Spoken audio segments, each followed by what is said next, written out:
very good evening to everyone, and I'm extremely grateful to both of you, sir. So, both of you have been legendaries in your respective fields. So, I would like to thank you, CBN Garu, and at the same time, Chiranjeevi Garu, for coming here and gracing my book launch. This is the most precious moment for me, and I'm extremely thankful for this. Question is to Chiranjeevi Garu. So, initially, నేను మీ దగ్గరకు వచ్చినప్పుడు when I showed you this book is Mindset Shift, sir, I was very amazed to see you have a lot of knowledge. మీరు NLP గురించి Richard బాండ్లర్ గురించి చెప్పారు. You said you went to London to witness that session about Spobia. I mean, you know all these techniques. Maybe our wordings తెలియదేమో, but you know the techniques. And I was very amazed to understand that you spend a lot of time with yourself, understanding yourself. So how important has been that spending time with yourself? And దానివల్ల అసలు ఎలాంటి ఉపయోగం ఉంది? First of all మన ప్రియతమ గౌరవ ముఖ్యమంత్రి గారు నారా చంద్రబాబు నాయుడు గారు ముఖ్య అతిథిగా ఏర్పాటు చేసినటువంటి ఈ పుస్తక ఆవిష్కరణ కార్యక్రమంలో నేను ఒక అతిథిగా రావటం, నాకు అవకాశం కల్పించినటువంటి శరణి, వారి కుటుంబ సభ్యులు, ముఖ్యంగా మంత్రివర్యులు నారాయణ గారు, తన మామయ్య గారు, నా సోదరుడు గంటా శ్రీనివాస్, అండ్ చాలామంది అతిథి మహారథులు, అండ్ ఫ్యూచర్ మన రాష్ట్ర భవిష్యత్తు, మన దేశ భవిష్యత్తు మీ కళల్లో కనిపిస్తుంది. అలాంటి యంగ్స్టర్స్, ఆల్ ద స్టూడెంట్స్, మీ అందరికీ సభాముఖంగా నా హృదయపూర్వక అభినందనలు, ధన్యవాదాలు, నమస్కారాలు తెలియజేసుకుంటాను. It's a great opportunity to be here one amongst you all. ఇలాగా శరణి ఇంటికి వచ్చినప్పుడు ఒక బుక్ రాశాను. అది మీరు ముఖ్యమంత్రి గారు ఇనాగ్రేట్ చేస్తే బాగుంటుంది, వెరీ పర్పస్ఫుల్ బుక్ అని అమ్మాయి చెప్పినప్పుడు చాలా అమేజ్ అయ్యాను నేను. ఆ బుక్ని క్లుప్తంగా నేను 4-5 పేజీలు చూసినప్పుడు నాకు ఎప్పటి నుంచో ఇలాంటి పర్సనాలిటీ డెవలప్మెంట్ మీద, అలాగే సీక్రెట్ అనే ఒక బుక్ ఉండేది. అది ఎన్నో దశాబ్దాలు, 2-3 దశాబ్దాల ముందే ఆ బుక్ నేను చూడటం నాకు జరిగింది, తటస్థపడింది. అప్పుడు ఇంకా ఇండియాలో రాలేదు ఆ బుక్, దాని ట్రాన్స్లేషన్ కానీ దాని వీడియో నేను చూడటం జరిగింది. ఆ బుక్లో చెప్పిన ఎన్నో విషయాలు నాకు తెలుసో తెలియకనో నాకు నేనుగా అనుకున్న అవన్నీ ఆచరించడం మొదలుపెట్టాను నేను. అది నాకు ఎంతో హెల్ప్ అయింది. ఓ ఇలా ఉంటుందా అన్నది. సో తను అడిగిన ప్రశ్న కానీ ఇందాక గౌరవ ముఖ్యమంత్రి గారు చెప్తున్న దానికి మైండ్ సెట్ షిఫ్ట్ అనేది అత్యంత అవసరం. మనం ఒక గాడిన పడి అదే ధోరణిలో ఒక గానుగెద్దులాగా కష్టపడతాం. ప్రతి వాళ్ళు కష్టపడతారు, బట్ ఆ కష్టపడటంలో స్మార్ట్గా కష్టపడతారా, హార్డ్ వర్క్ తోటి వాళ్ళు కష్టపడుతున్నారా అనే దాని మీద మనం ఆలోచించుకుంటే కనుక చాలామంది ఇలాంటి అవేర్నెస్ లేక, ఇలాంటి శరణి లాంటి వాళ్ళు ఇచ్చేటువంటి పుస్తకాలు వాళ్ళకి గైడ్ చేయక, లేకపోతే గురువులు గైడ్ చేయక, లేకపోతే వాళ్ళుగా ఆ షిఫ్ట్ అనేది తెలియక అదే గానుగెద్దులాగా అదే కష్టంతో అలాగే జీవితాన్ని వెళ్ళదీసే వస్తారు. అట్లాగే ఏదో టైంలో రిటైర్డ్ అయిపోతారు, జీవితం చాలిస్తారు, ఇది చాలు ఈ జన్మకి ఇంతే అనుకుంటారు. అది కరెక్ట్ కాదు. మైండ్ షిఫ్ట్ చేయటం మూలంగా కష్టపడే మనస్తత్వం ఉంటే, నీ ఇష్టమైనటువంటి ప్రొఫెషన్లో కనుక నువ్వు ఉండగలిగితే ఆ రాణింపు, ఆ వెళ్ళే హైట్స్ అది వేరే. అంటే ఉదాహరణకి నేను చెప్పుకుంటే, నా గురించి సాదాసీదా కుటుంబంలో పుట్టి ఒక మామూలుగా ఒక డిగ్రీలో యావరేజ్ మార్కులతో చేసిన తర్వాత ఏం చేయాలి, ఎలా చేయాలి అని అనుకుంటే, నా తల్లిదండ్రులు నన్ను గైడ్ చేసేంత నాలెడ్జ్ కూడా వాళ్ళకి లేదు. అలాంటి టైంలో నాకు అనిపించింది, నాకు చిన్నప్పటి నుంచి ఇంట్రెస్ట్ యాక్టింగ్. 10th క్లాస్ చదువుతున్నప్పుడు ఒక డ్రామా వేశాను, బెస్ట్ యాక్టర్ వచ్చింది. కాలేజ్ డేస్లో ఇంకో డ్రామా వేశాను, అది బెస్ట్ యాక్టర్ వచ్చింది. అది documented, it's that full proof. So నాకు అనిపించింది, ఓహో మనలో గొప్ప నటుడు ఉన్నారనమాట, మనం కనుక ట్రై చేస్తే సినిమా ఇండస్ట్రీలో ఒక లెవెల్లో ఉండొచ్చు అనమాట. ఎందుకు వెళ్ళకూడదు మనం సినిమా ఇండస్ట్రీకి అని అనగానే ఎవరితో మాట్లాడినా సరే, ఏ సినిమా ఇండస్ట్రీ తక్కువ అనుకుంటున్నావా, నీకు తెలిసిన వాళ్ళు ఉన్నారా, నువ్వు వెళ్ళగానే పెద్ద గొప్ప అందగాడివా, నేను వెల్కమ్ చేస్తారా అంటూ అందరూ నెగిటివ్గానే అనేవాడు. అదే సహజం, ఎందుకంటే ఇండస్ట్రీకి వెళ్ళి పాడైపోయిన వాళ్ళు అధిక సంఖ్యలో కనబడుతున్నప్పుడు నేను ఎక్కడో లింగులు ఇటుకుమంటూ నర్సాపురం మొగల్తూరు ఆ ప్రాంతం నుంచి నేను వెళితే కనుక ఎంకరేజ్ చేసే బయలు ఉన్నారో వెళ్ళరా అనేవాళ్ళు ఎందుకు ఉంటారు. కానీ లోపల నా తపన అంతా ఇది కదా, ఖచ్చితంగా వెళ్తే వెళ్ళాలి అనిపించింది. అదే విషయం అమ్మా నాన్నలు చెప్పాను. నేను మైండ్ షిఫ్ట్ గురించి మాట్లాడుతున్నాను. అమ్మా నాన్నలు చెప్తే నువ్వు వెళితే నీకు ఇంట్రెస్ట్ ఉంటే వెళ్ళు, కానీ ఏదైనా జరగచ్చు, రేపు నువ్వు రాణించవచ్చు రాణించకపోవచ్చు. అలాంటి పరిస్థితుల్లో టైం వేస్ట్ కాకుండా ఇంకో కోర్స్ కూడా చేస్తే నువ్వు చెన్నై వెళ్తానంటున్నావు, నీ ఫిలిం ఇన్స్టిట్యూట్ ట్రైనింగ్తో పాటు ఇంకో కోర్స్ కూడా చేస్తే బాగుంటుంది కదా. సపోజ్ ఇది రాణించలేదు, ఇంకో దాంట్లోకి వెళ్తావు, టైం వేస్ట్ కాదు అంటే వాళ్ళ మాట కాదనలేక ఏమో బొమ్మ పైకి సిరితే కాయిన్ బొమ్మ పడవచ్చు బొలుసు పడవచ్చు, జీవితంలో ఇది మనం ఊహించి చెప్పలేం అనే ఉద్దేశంతో నేను ఏం చేశానంటే ICWI institute of cost accountants and works of India, ఇది ఎగ్మూర్లో ఉంటుండేది చెన్నైలో. అక్కడ నైట్ కాలేజీ చేస్తూ పగలంతరేమో ఫిలిం ఇన్స్టిట్యూట్లో ట్రైనింగ్ తీసుకుంటూ అలాగా 2 జోడు గుర్రాల స్వారీ లేదా 2 పడవల మీద ప్రయాణం చేయడం ప్రయత్నం చేశాను. కానీ ఎక్కడో నాకు ఇష్టం లేనిది అంతంత మాత్రంగా తప్పదని చేయబడ్డటువంటి ICWI కోర్స్ మీద నాకు నిరాశకత కలిగింది. దాన్ని నెమ్మదిగా దానికి తెలియదుకాలు ఇచ్చేసి వదిలేశాను.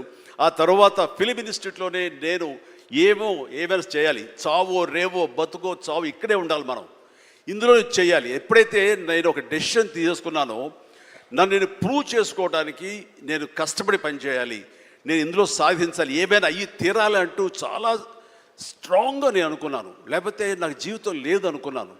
అలాంటి పరిస్థితుల్లో సినిమా ఇండస్ట్రీలో ఫిలిం ఇన్స్టిట్యూట్లో నేను ట్రైనింగ్ తీసుకోవడం ఏంటి, సినిమా అవకాశాలు రావడం ఏంటి, అవి సద్వినియోగపరచుకోవడం ఏంటి, దాన్ని ద బెస్ట్ నేను చూపించుకోవడం ఏంటి, అక్కడ ఉన్నటువంటి డైరెక్టర్స్ వీళ్ళందరి చేత వావ్ అనిపించుకోవడం ఏంటి, అందరి దృష్టి నా మీద ఉండేలాగా నేను ఎక్కువగా యాక్టివ్గా ఉన్నటువంటి ఇవన్నీ నాకు దోహదపడి సినిమాల సినిమా అలాగా అంచెలంచెలుగా నేను ఈ రోజున మీరు చూస్తున్న ఈ స్థాయికి నేను వచ్చాను. ఇక్కడ ఏంటంటే ఏమైనా సరే 2 చేద్దాం, ఏమో జీవితం ఏమవుతుందో అనే అభద్రతా భావంతో ఉండే కంటే కాదు, ఖచ్చితంగా అనుకుంటే సాధించవచ్చు, నాలో టాలెంట్ మీద నాకు నమ్మకం ఉందని సాధించగలరు, కాబట్టి అది వద్దు అనుకుంటూ మైండ్ షిఫ్ట్ చేసుకుని దీని మీద ఫోకస్ పెట్టాను సరే, అక్కడ నేను సఫలీకృతునయ్యాను. అదే శరాణి చెప్పేది. ఎక్కడ డౌట్ ఉండకూడదు.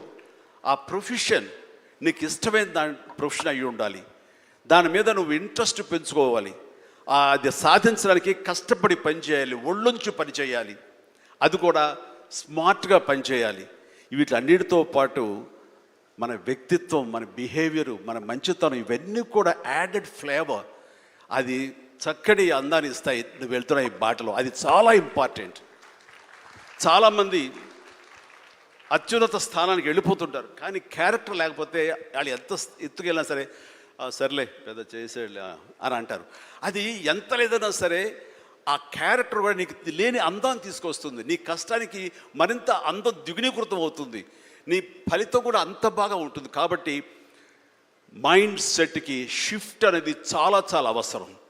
ఆ రకంగా శరాణి చేసినటువంటి ప్రయత్నం సఫలీకృతం అవుతుంది, చాలామంది రీచ్ అవుతుంది, చాలామంది లబ్ధిదారులు పొందుతారు. అండ్ చెప్పాలంటే మన నారా చంద్రబాబు నాయుడు గారు కూడా చిన్నతనం నుంచి కాలేజీ రోజు నుంచి నాయకత్వ లక్షణాలతోటి అక్కడ నాయకుడుగా కాలేజీలో ఉంటూ అక్కడి నుంచి తనకి ఇష్టమని ఈ ఫీల్డ్లో రాణించాలి, నా రాష్ట్రానికి సేవలు చేయాలి, ఇక్కడ ఏమైనా సరే అవ్వాలి అనే అకుంఠిత దీక్షతో అయ్యారు. ఆ రోజున రామారావు గారు ఉంటారని ఆయన పాలిటిక్స్కి వస్తారని కాదు, ఆయనకు మీద నమ్మకం ఆయన. అట్లా ఏ మారుమూలు ఉన్నా నేను ఎట్లయితే యాక్టింగ్ మీద నా నమ్మకంతో నేను ఎలా ఉన్నానో అలాగే నాయకత్వ లక్షణాలతో పాలిటిక్స్లో రావాలి, రాణించాలి, ఇతోధికంగా ఎంతో సేవలు చేయాలని అనుకున్నారు. కాబట్టి నాయకుడిగా, స్టూడెంట్ నాయకుడిగా, విద్యార్థి నాయకుడిగా ఉన్న ఆయన పాలిటిక్స్లో రావడం ఏంటి అనుకోని పరిస్థితుల్లో అవకాశాలు వస్తే వాటిని చేజిక్కించుకుని వాటిని ఆసరాగా తీసుకుంటూ అంచెలంచెలుగా ఎదుగుతూ ఈ రోజున మనం చూసేటువంటి అద్భుతమైనటువంటి ఒక మహానాయకుడిగా ఎదిగారు. ఆయన దిశానిర్దేశంలో, ఆయన నాయకత్వంలో హైదరాబాద్ దగ్గర నుంచి ప్రతి నగరం, అంటే ఫస్ట్ ఇండియాలో ఆఫ్టర్ బెంగళూరు మళ్ళీ అలాంటి ఐటీ నగరంగా, అంటే ఎంత విజనరీ అంటే ఫ్యూచర్లో ఇది డెఫినెట్గా ఈ రోజున మనం అనుకుంటున్నాం డిజిటలైజేషన్, ఆ రోజున అంత ఉధృతంగా లేదు. అలాంటి దాన్ని అయి తీరుతుంది ఆయన అన్నారే, ఆయన మైండ్ సెట్ ఆ రోజు అలా షిఫ్ట్ చేసుకుని దానికి కట్టుబడి ఉన్నారు కాబట్టి ఈ రోజున ఐటీలో కానివ్వండి, అతను డిజిటలైజేషన్లో కానివ్వండి, ఇదిగో ఈ రోజున ఏఐలో కానివ్వండి, ఆ స్థాయికి వెళ్ళటానికి నాంది పలికినటువంటి పాయనీర్ మన చంద్రబాబు నాయుడు గారు. సో ఇలాంటి నాయకుల మైండ్ సెట్ షిఫ్ట్ అవ్వడం అన్నది ఎంతగా అభివృద్ధిలోకి ఎంత ఇదిగా ఉందో మనం తేటతెల్లంగా చూస్తున్నాం కాబట్టి it's a wonderful subject. Sharini, I do appreciate all the very best. Thank you so much, sir. Sir, I want to know from you, do you have any thoughts that have transformed into habits? And if you do, how is it useful in your life? మనం అందరం కూడా తెలిసి కానీ తెలియకుండా కానీ కొన్ని leadership qualities buildup చేసుకుంటాం. ఇప్పుడే చిరంజీవి గారు చెప్పారు, ఆయన లైఫ్లో ఒక యాంబిషన్, అది ఒక సంకల్పం. ఆ సంకల్పమే నేను నటుడు కావాలి అనే సంకల్పం ఆయన మైండ్లో పడింది. అక్కడి నుంచి ఆయన జీవితంలో ఒక పాజిటివ్ మైండ్ సెట్ డెవలప్ చేసుకున్నాడు. ఎన్ని సవాళ్ళు వచ్చినా ఆయన గోల్ ఈ సెట్, ఆ గోల్ రీచ్ అయ్యే వరకు నిరంతరం పనిచేశాడు. ఒక మాటలో చెప్పాలంటే ఎన్టీఆర్ రామారావు గారు ఉన్నంత వరకు ఈయన ఒక స్థాయిలోకి వచ్చారు. ఎప్పుడైతే సినిమాలో నుంచి ఆయన రాజకీయాల్లోకి వచ్చారో ఈయన అక్కడి నుంచి ఆకాశం ఎత్తి ఎదిగే పరిస్థితికి వచ్చారు. అంటే దానికి కారణం ఏంటంటే ఒక మహానటుడు ఉన్నాడు, అప్పుడే నటుడుగా ఉన్నాడు. ఎన్టీఆర్ రామారావు గారు లేనప్పుడు చిరంజీవి గారి ఎవరి హీరోగా మహానటుడుగా తయారయ్యారంటే అది ఒక అవకాశం. Chiranjeevi sir, question is to you, sir. So I want to ask you if you want to share one powerful message that will help in rewiring everyone's mindset. Yes, జీవితం అన్నది కేక్ వాక్ కాదు, పూల పాన్పు కాదు. ప్రతి క్షణం ప్రతి చోట ఇందాక మీరు అన్నట్లుగా అబ్స్టికల్స్ వస్తుంటాయి, ఆటంకాలు వస్తుంటాయి, ప్రతిబంధకాలు వస్తుంటాయి, అండ్ ప్రతికూల పరిస్థితులు ఏర్పడుతుంటాయి. మనం గోల్ స్ట్రాంగ్గా అనుకుంటాం, దానికి కావాల్సిన కష్టం పడుతుంటాం, దానికి కావాల్సిన అవకాశాలని మనం చేజెక్కించుకొని ముందుకు వెళ్ళటం కోసం అన్ని రకాలుగా మనం ప్రయత్నం చేస్తుంటాం. మరి తప్పు ఎక్కడ జరిగింది అంటే నీకు ఎన్నో అన్ఫోర్సీన్ బయటకు వస్తుంటాయి, ఒక డిస్ట్రక్షన్స్ వస్తుంటాయి, డిసప్పాయింట్మెంట్స్ వస్తుంటాయి, నేను డీమోటివేట్ చేసేవాళ్ళు ఉంటారు. ఇలాంటి డీలు ఎన్ని ఉన్నా సరే దాన్ని ఢీ కొనాలంటే ఒక డిటర్మినేషన్ ఉండాలి. అది వెరీ మచ్ ఇంపార్టెంట్. అంటే బెదరకూడదు, మన ధ్యేయం చెక్కు చెదరకూడదు, అకుంఠిత దీక్షతోటి ముందుకు వెళుతూ ఉండాలి. నా విషయానికి వస్తే కనుక నేను వచ్చిన కొత్తలో డెఫినెట్లీ నన్ను డిసప్పాయింట్ చేసిన వాళ్ళు ఉన్నారు. నేను హీరోగా ఎదుగుతున్న సమయంలో, హీరోగా 4-5 సినిమాలు చేస్తున్న సమయంలో కొంతమంది ప్రొడ్యూసర్స్ నన్ను ఒక తక్కువ స్థాయి రౌడీ వేషాల కోసం అడిగారు. కొత్తలుడు అని, కొత్తపేట రౌడీ అని, అలా మోసగాడని ఇట్లాగా అడుగుతుంటే పెద్ద పెద్ద హీరో, నేను ఒక పక్క నుంచి మంచి హీరో వేషాలు వేస్తున్నాను, కొన్ని యాంటీ హీరో అయి ఉండొచ్చు, but hero lead man characters వేస్తుంటే ఎక్కడో డిసప్పాయింట్మెంట్ ఉంటుంది. అబ్బా ఏంటి నేను హీరోగా పాజిటివ్ క్యారెక్టర్గా, చట్టాన్ని కళ్ళు లేవు ఇలాంటి సినిమాల్లో హీరోగా చేస్తుంటే నన్ను చిన్న చిన్న రౌడీ వేషాలు ఏమంటున్నారు, నా జీవితం అయిపోతుంది, ఇలా కాదు కదా అని అనుకునే పరిస్థితి, వాళ్ళకి ఎదురు చెప్పలేని పరిస్థితి. కానీ లోపల ఒకటే ధైర్యం, ఎన్ని వేషాలైనా వేయనివ్వండి, ఎటువంటి వేషాలు వేయనివ్వండి, నేను ఖచ్చితంగా అలాంటి వాటి కోసం ఎదురు చూస్తాను, అలాంటి ఖచ్చితంగా వస్తాయని ఒక దీక్ష, ఒక నమ్మకం, నాకు ఆ నమ్మకం నిలబెట్టింది. అండ్ ప్రేక్షకులు, నేను చిన్న చిన్న విలన్ పాత్ర 2-3 సార్లు సినిమాలు వేసినా సరే అందరూ కూడా చమక్లా మరిచేవాడిని, ఆకర్షించుకునేవాడిని. ఇడెవడో భలే చూస్తున్నాడు, శబాష్, నెక్స్ట్ పిక్చర్ ఎత్తుంది చేయాలి, అండ్ ఇతను సాంగ్స్ బాగా చేస్తాడు, ఈ సాంగ్స్ పెట్టి ఇతను హీరోగా చేయాలంటూ ప్రేక్షకుల చేత నేను మనల్ని పొంది, ప్రేక్షకులు సినిమా ఇండస్ట్రీలో ఉన్నటువంటి ప్రొడ్యూసర్ని, డైరెక్టర్ని నన్ను ఖచ్చితంగా పెట్టుకుని తీసేలాగా చేశారు. కాబట్టి ప్రేక్షక దేవుళ్ళకి ఎప్పుడు నేను రుణపడి ఉంటాను. అది నా ఒక అధ్యక్ష, నా కాన్ఫిడెన్స్ వాళ్ళని రీచ్ అయింది. నేను చెప్పుకోకర్లా, నువ్వు చేసే చిన్న పాత్ర పెద్ద పాత్ర సరే, నువ్వు చేసే దాంట్లో నీ కన్విక్షన్, నీ యొక్క హావభావాలు, నీ హుషారు వాళ్ళని ఎక్కడో తెలియకుండా రీచ్ అవుతుంది. సైకిల్ కుర్రాడు అంటారు మనూరు పాండవులు, అది 5 మందితో పాటు నేను ఒక కుర్రవాడిని. వాళ్ళకంటే పెద్ద క్యారెక్టర్ నాకు లెంగ్త్ ఏమి లేదు, వాళ్ళకంటే స్ఫురద్రూపం కాదు. కాకపోతే ఆ ఉన్న కొంచెంలో చముక్కలా మెరిసరికి, ఎవడరా భలే ఉన్నాడు, వీడికి లైఫ్ ఉంది రోయ్ అలాగా అనిపించుకోనంటే అది నన్ను నేను ప్రొజెక్ట్ చేసుకోవడం, నన్ను నేను ఆవిష్కరించుకోవడం, నన్ను నేను బెస్ట్ అనిపించుకోవడం ఉంది. నిరంతరం అదే థాట్తో ఉండి ఆ నమ్మకంతో ఉంటే ఖచ్చితంగా ఇలాంటి డీల్ ఎన్నొచ్చినా సరే ధీటుగా ఢీ కొట్టగలం. ఇది నేను చెప్తాను. అంటే ఇంకా ప్రధానమైన ఉదాహరణ చెప్పాల్సి వస్తే మహానాయకుడిని ఇక్కడ ఉన్నారు. అలిపిరి సంఘటనతో అక్కడి నుంచి పడి లెగిచి ఎంత డీమోటివ్ అయిపోవాలి, చావు తప్పి కన్నులు అట్టపోయినట్లుగా ఆ రోజున పరిస్థితి ఉన్నప్పుడు ఆ విజువల్స్ చూసి ఎక్కడ చెక్కు చెదరలేదు. ఆయన మానసిక స్థైర్యంతో ఉన్నారు. హాస్పిటల్కి వెళ్ళి ట్రీట్మెంట్ తీసుకుని వెంటనే మామూలుగా బయటకు వచ్చారు కానీ ఎక్కడ సరే బెసికారా, కొంచెం వెనక్కి తగ్గారా, ఆలోచన విధానంలో ఏంటిది అన్నారని ఏమీ లేదు. బ్రహ్మాండమైనటువంటి ఒక కన్విక్షన్ తోటి దీన్ని ఆయన ఎదుర్కొని నిలబడేటువంటి హీరో దాత్తత నేను ఆ రోజున చూశాను నాయుడు గారిలో.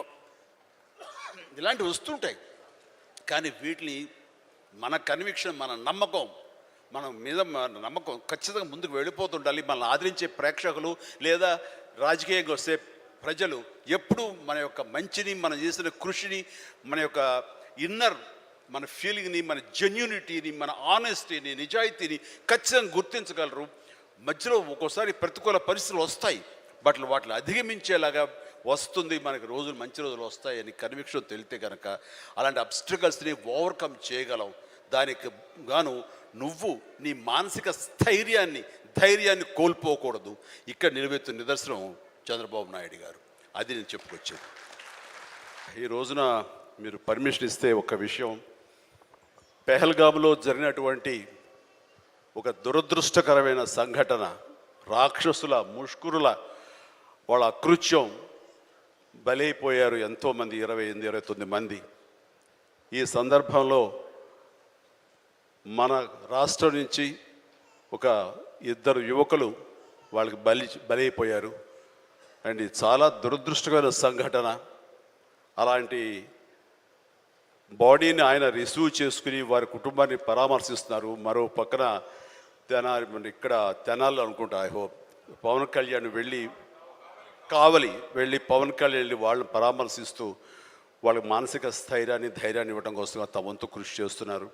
అండ్ వీళ్ళు చేసినటువంటి ఈ ప్రయత్నాన్ని మనస్ఫూర్తిగా నేను అభినందిస్తూ, అలాగే ఆ కుటుంబం 50 మందికి, అలాగే ఇతర రాష్ట్రాల్లో ప్రాణాలు అర్పించినటువంటి ప్రతి ఒక్కరికి హృదయపూర్వక నా కండోలెన్సెస్ని, సానుభూతిని తెలియజేస్తూ వాళ్ళ ఆత్మశాంతి చేకూరాలని సభాముఖంగా నేను కోరుకుంటున్నాను.